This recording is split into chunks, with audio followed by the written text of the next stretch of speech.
Hi guys, I'm Larry Blackwell, and some of you guys may know me as Jack Kellogg's Uncle Larry. Recently, I decided to take Tim Sykes' 30-day boot camp on penny stock trading. Now, the course is great, but I think I can enhance the learning experience both for myself and for you. First off, you ever take a course before and notice that after just a couple of days, you can't seem to remember most of the stuff you learned in the course? Well, that's because research shows that after only a week, we tend to retain only about 25% of what we learn in a course. Now, this isn't because of the course itself. The course can be great. It's about us as learners not preparing for the course. So that's what I want to help you with. I want to teach you how to develop a training program that will help keep you on focus so that you can get the most out of this course or any other course. So here we go. Take a few moments to ask yourself why this training is important to you. What do you want to get out of it? Write down as many reasons as come to mind. Your list may look like mine, it may look totally different. It doesn't matter. There are no wrong answers, so be aware if some of your answers create feelings of self-judgment, such as what kind of person does it make me if I want to be rich, the reality is that if the thought comes up that you would like to be rich, then the thought is already there. There's nothing wrong with that. Pretending it's not there, however, is merely deceiving yourself, and these thoughts will cause you to subconsciously sabotage yourself. Now take your list and create a short, clear objective. For example, I want to have financial freedom so that I can have more time to engage in life with friends and loved ones. Now, once you have your clear, specific objective, it is time to create your training plan. After your objective comes your long-term goal. Your long-term goal will let you know you've achieved your objective. The goal can't be abstract. That is, it can't be simply to be able to quit my job. Instead, it has to be measurable. I will be able to quit my job when I make X dollars trading. Now, everyone's long-term goals are unique to them, so someone else may have a more modest long-term goal, such as to be able to make an additional $2,000 a month. Now, as you notice, I have a goal date also on my long-term goal. It's important to set a target date to achieve your long-term goal, but be realistic. If you're too optimistic, for example, say 6 months, you'll fail. If you give yourself too much time to complete your goal, it can turn into excuses to not consistently work towards your goal. In other words, you'll think, I got plenty of time, I'll work on it tomorrow, and then it turns into not touching it for weeks at a time. Now, your goal may be to be a millionaire, which is great. But like the old saying, a journey of 1,000 miles starts with a single step. We don't want to get overwhelmed by a goal that initially seems too distant. Instead, we want to establish a short-term goal so that we can see our progress. It will take numerous short-term goals to ultimately achieve our long-term goal and our objective. So remember to start off with easy attainable short-term goals so you can quickly experience success.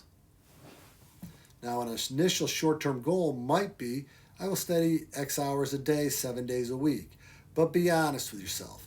How much studying can you commit to, and how many days a week can you realistically do it? If your reality is 4 times a week for an hour each time, go with that. It will take you longer, but you will be able to meet your short-term goal, which will build motivation.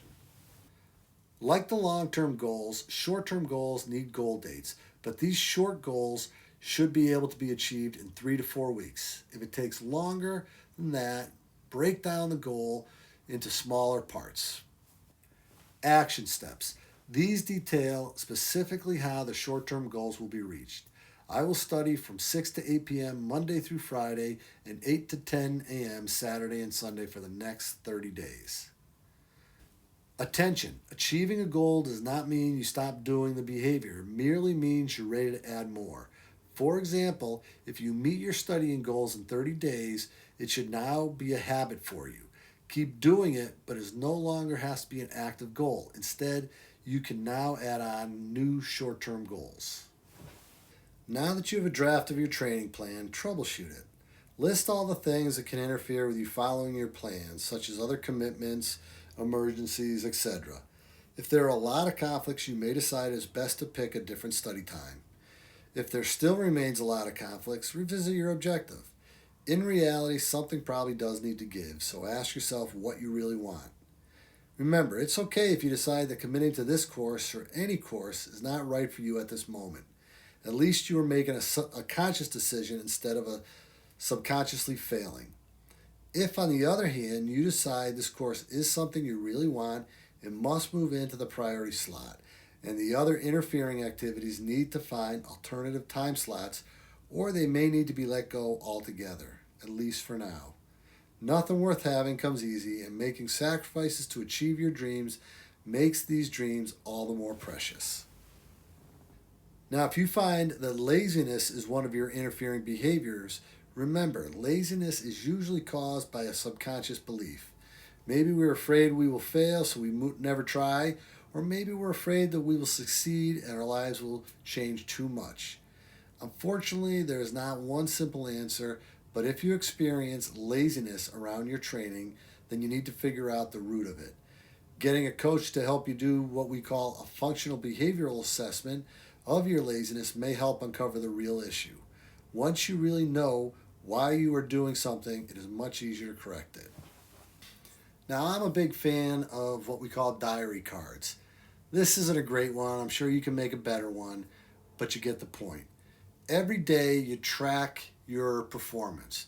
You track if you met your goal, and if so, were you satisfied with your performance or unsatisfied? The idea is that you can look back at your diary card over the course of the week and see if any patterns arise.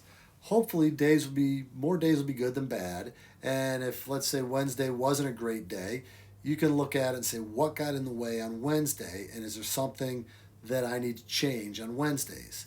If you find out that more days are unsatisfactory than satisfactory, then you may need to step all the way back to your objective and long-term goals and see if that makes sense or if something needs to change there. One of the things we know is just counting things makes us change our behavior. If you are checking every day if you did your homework, you're more likely to do it than if you're not checking. So those are just a couple of quick ideas on how you can enhance your training in Tim's 30-day boot camp. I hope you like it, and I will be doing some more videos as the program goes on. Thank you and take care.